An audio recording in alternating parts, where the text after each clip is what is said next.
So first of all, I appreciate all the effort to realize this virtual conference.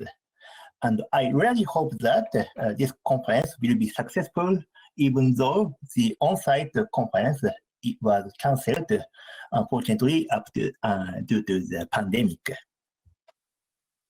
So the title of my talk is on Cholesky structures on real symmetric matrices and their applications.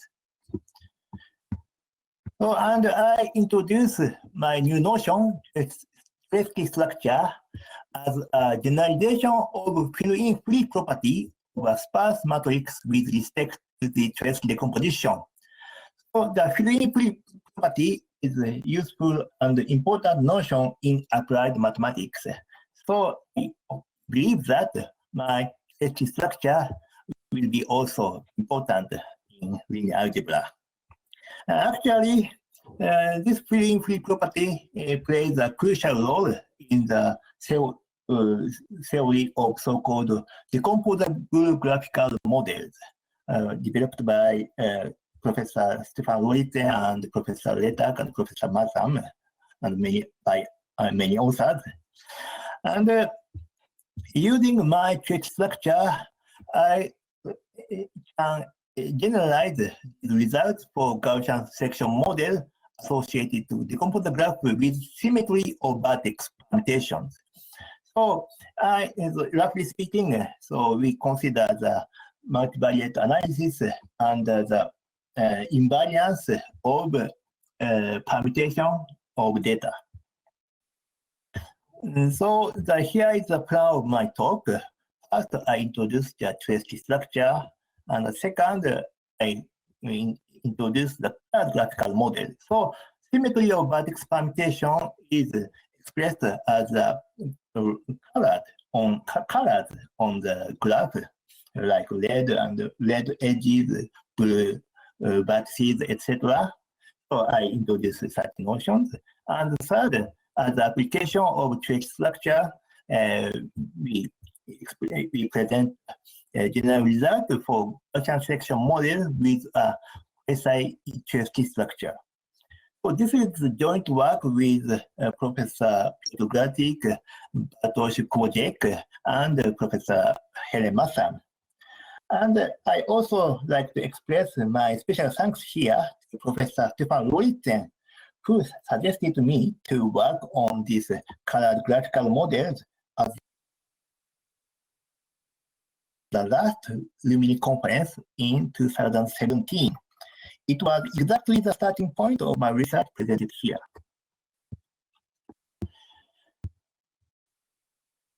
Now I start from my linear algebraic part.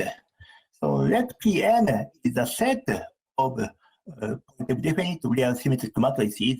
This Pn forms the open convex cone in the vector space of real symmetric matrix. And let gamma Hn is the vector space of lower triangular matrix. And let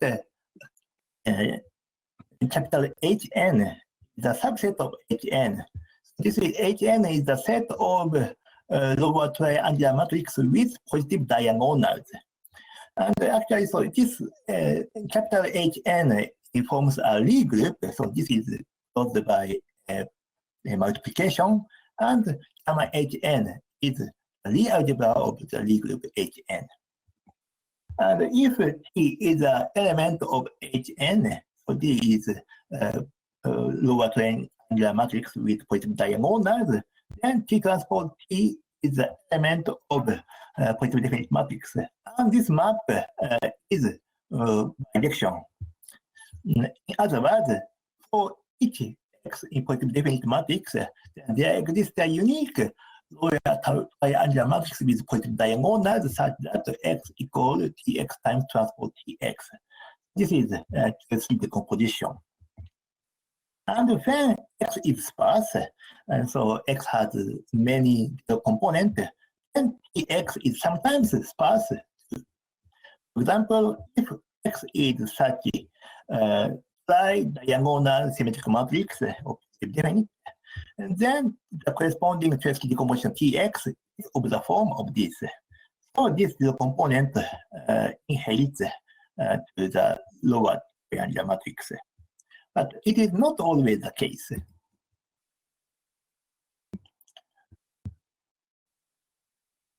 For example, if X is 35 times prime tri-diagonal matrix with, but X51 component is non-zero, then the corresponding lower triangular matrix is of this form.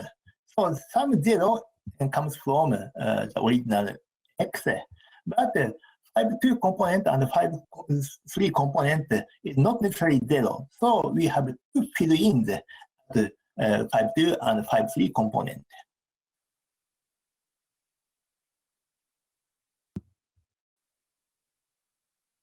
So we investigate these examples.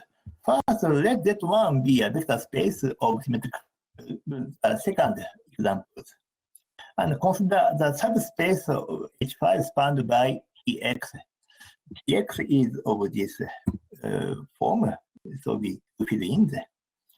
So that vector space Z, so we have 10 parameters, so this is the 10-dimensional vector space. So the space of the set of such X is also parameterized by X, so this is the 10-dimensional manifold. But if we consider the linear span, we have the 12 dimension. So we have this codimension 2. This is the number of fill-ins. On the other hand, if Z is this is the first example, then we have no fill-in. So the set of lower triangular matrices of also in this case 7-dimensional, and we have no fill-in. So that we have the equality of dimensions. And this notion is valid for any subspace of vectors, symmetric matrices. For sparse matrix, it is the filling phenomena, but we consider the vector space not necessarily sparse matrix.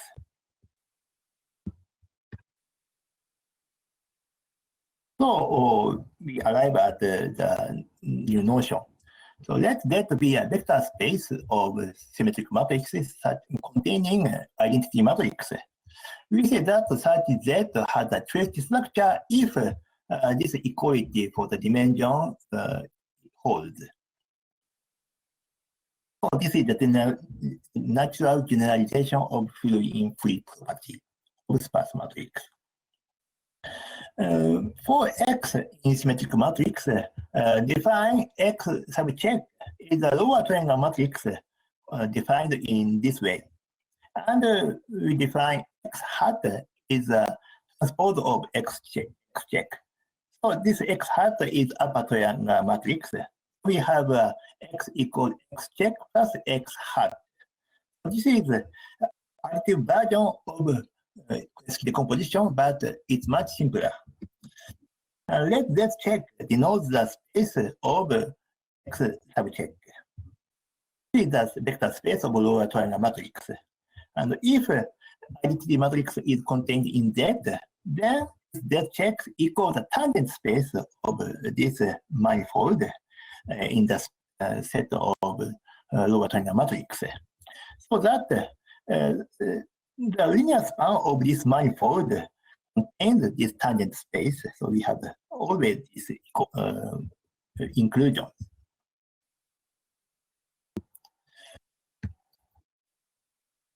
So using this Z-check notions, we have this is one of my main theorems. Let that be a vector space of symmetric matrices containing identity matrix. And the following are all equivalent. One, so that has a Cholesky structure, so we have some equality of dimension.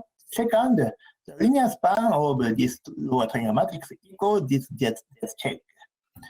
Third, this is very algebraic property. So if X for each X in Z, X check times X hat belongs to Z. And 4, one has a bijection of this. This is a kind of Cholesky decomposition. So the third property is very simple. This is algebraic, and fourth property is very strong condition. So the first is very loose.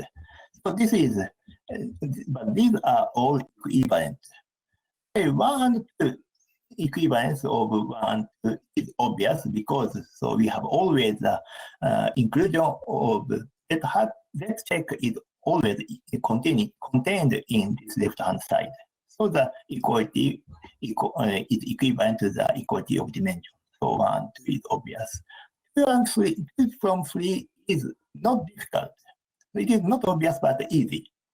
And 4 to 1 is again trivial. The crucial part is 3 to 4. For such a simple algebraic property implies such a strong condition.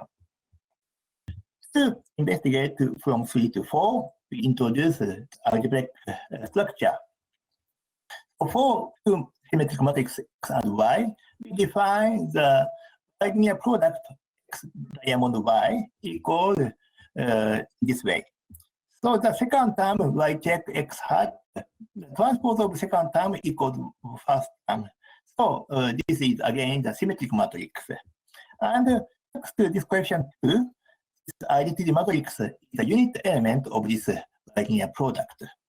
And the condition 3, this algebraic condition is equivalent to that this subspace Z is closed under this diamond product, and namely for any two xy in Z, X diamond Y is again belonging to Z. We say that such Z is a Cholesky algebra, but thanks to theorem 2, this Cholesky algebra is equivalent to has a Cholesky structure. So this is a temporary terminology.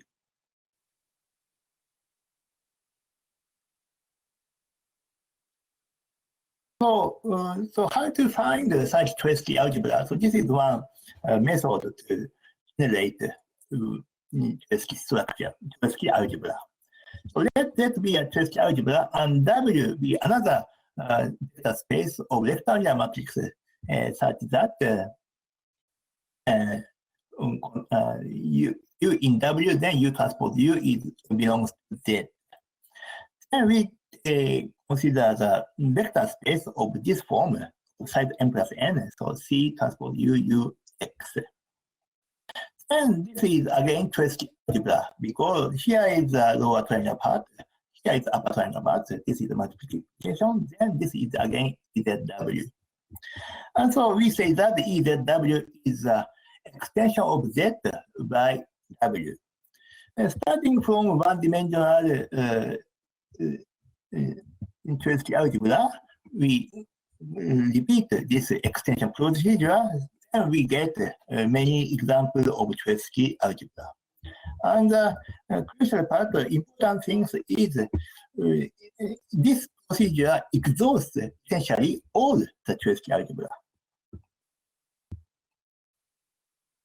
So, for example, let there be the set of symmetric matrices of this form. And this is obtained by two extensions.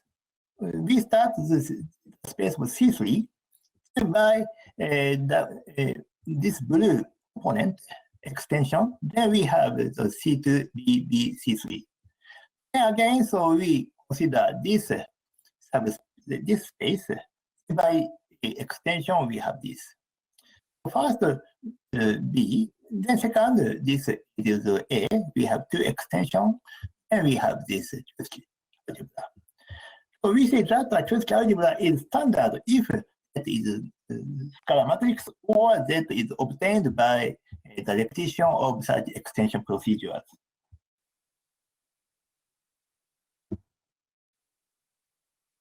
Then my theorem is any Cholesky algebra is isomorphic to the standard one. So this is already obtained by repetition of extensions.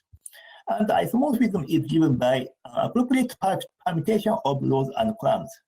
For example, we consider such a Cholesky algebra. Then we make a permutation of second, third column, and second and third row, and second and third column. Then we have these matrices. So this forms a standard Cholesky algebras. So in this way, so we are given any Cholesky algebra, then by some appropriate permutation of rows and columns, we have a standard Cholesky decomposition, Cholesky algebra. So the theorem 3 is a kind of structure theorem of Cholesky algebra. And the crucial part of theorem 2 is follows from theorem 3. And actually, so we first did for 3 to 4 for the standard Cholesky algebra.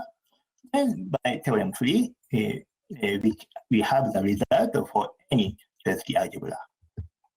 Yes. So this, and we introduce one more notion.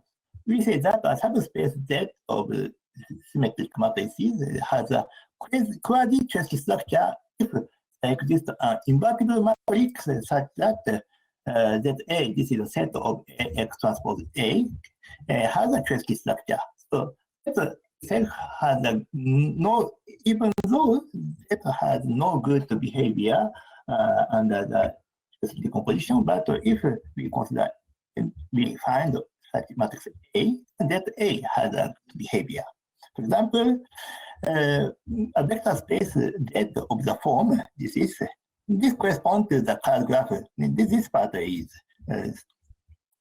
explained a bit later. But anyway, so the vector space of this matrices has a SI-Cholesky structure, for example. In this case, we put A of this unitary matrix. Then A times this matrix times transpose A becomes this. So that ZA is the set of this matrix, and this has already seen, we have seen that this is Cholesky structure. This has a good behavior under the Cholesky decomposition. So this is an example of a graphical model. So we introduce the general notion briefly. Let G be the undirected graph where B is a set of vertices and E is a set of edges. So B is labeled by 1 to n, and E is a subset of B times B. The graph G is said to be decomposable or codal if any cycle in the graph G of length greater than or equal to 4 has a code, has a shortcut. So for any graph G, we associate ZG, the space of symmetric matrices. This is the space of set of symmetric matrices X for which whose diagonal Xij equal to 0 if A and J is not connected in the graph G. It is known that if G is decomposable, the graph is decomposable, then and the vertices are labeled appropriately, and each X in ZG has a filling-free codal decomposition. In our terminology, that has a Cholesky structure. For example, if D is such a path graph 1, 2, 3, 4, and 1, 3, and 1, 4, and 2, 4 is not connected. So that so 1, 3, 1, 4, 2, 4 component are 0. And then the corresponding matrix is tri-diagonals. And this is has a filling-free and decomposition.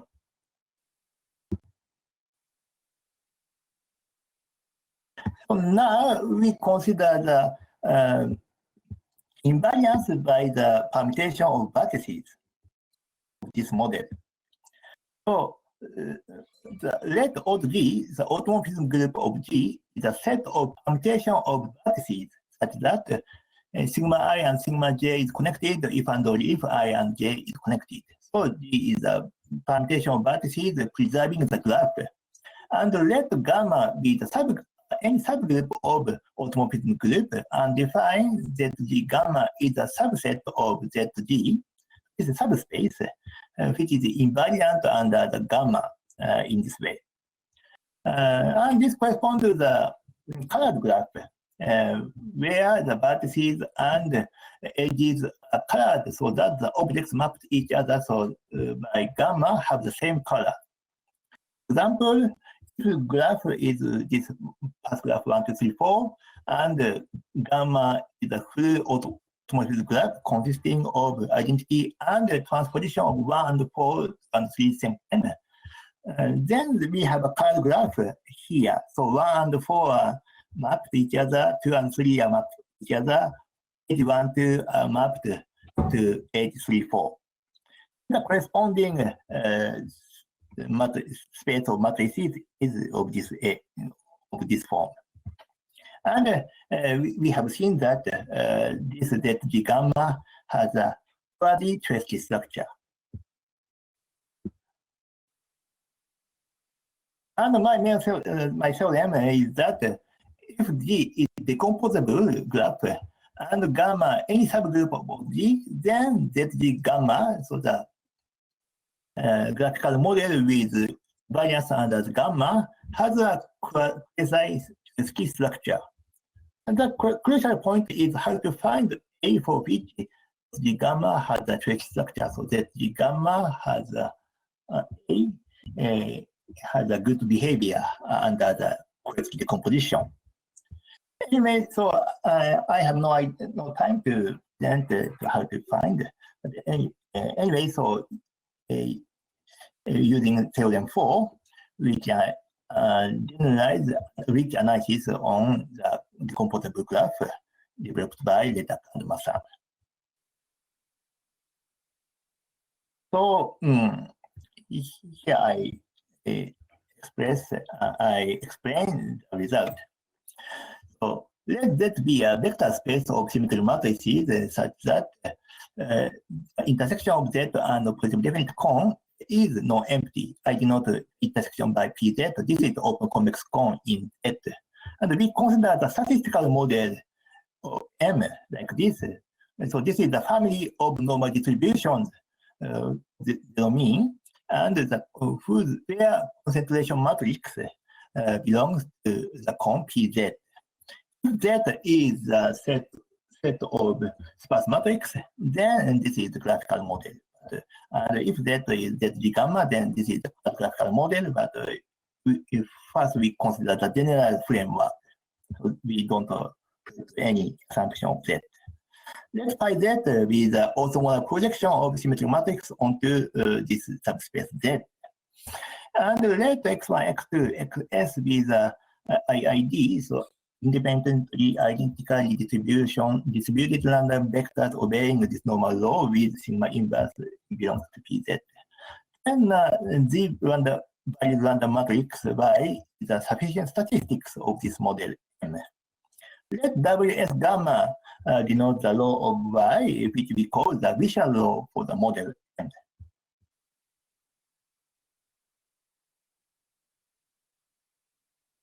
So let QZ is a subset of the vector space D defined in this way. So here PZ bar is a closure of the cone PZ. In other words, so QZ is a dual cone of PZ.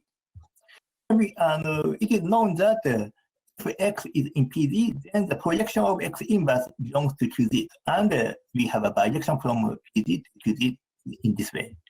And using this bijection, we define the counterpart of determinant function on the cone QZ by this way. So y equal pi dx inverse, then delta zy equal determinant x inverse.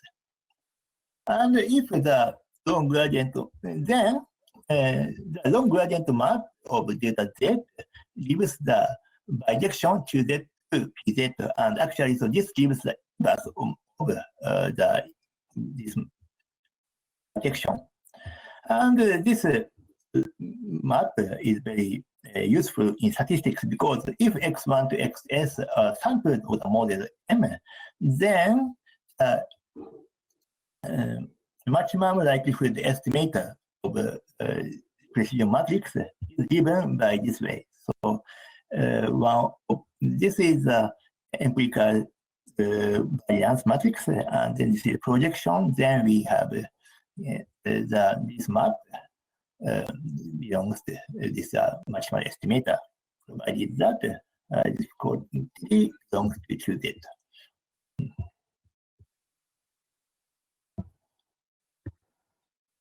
So this is the general theory. And in fast forward, we assume that Z has a quasi-Cholesky structure. So we can carry out the explicit calculation, everything. So first of all, so this determined function on QZ is explicitly expressed as a rational function.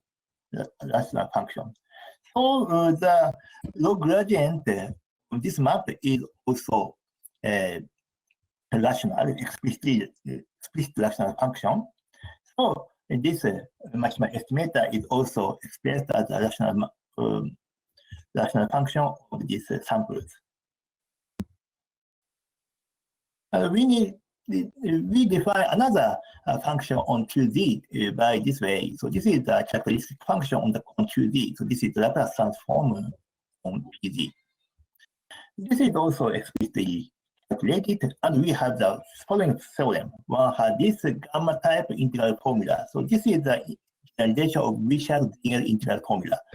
So the Laplace transform on over QZ of determinant Z, delta Z power S times phi Z equals gamma factor times negative power of determinant function. So this is very beautiful formula. And using this, and here the gamma factor is also explicitly described. Using this integral formula, divide left-hand side by right-hand side. We have the probability measure, and exactly this is the description of the Richard's law. We replace S by half of S and X by sigma inverse.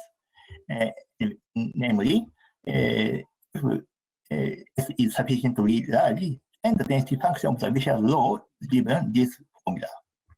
This is very explicit formula. So I have no time to present the general expression of phi Z and delta Z. I also present one example. So it's a space of matrix. Then QZ is the cone is described in these three inequalities, and the delta Z and phi Z is the product of these factors. And phi Z has extra factor of C minus half. Anyway, and gamma factor is also the explicit formula. So we have this is a product of ordinary gamma functions. And the gamma type formula becomes this, and divide by right-hand side by left-hand side, by left-hand side, then we have this probability measure. This is exactly the density function of our Richard distribution. Okay, that's all. Thank you very much.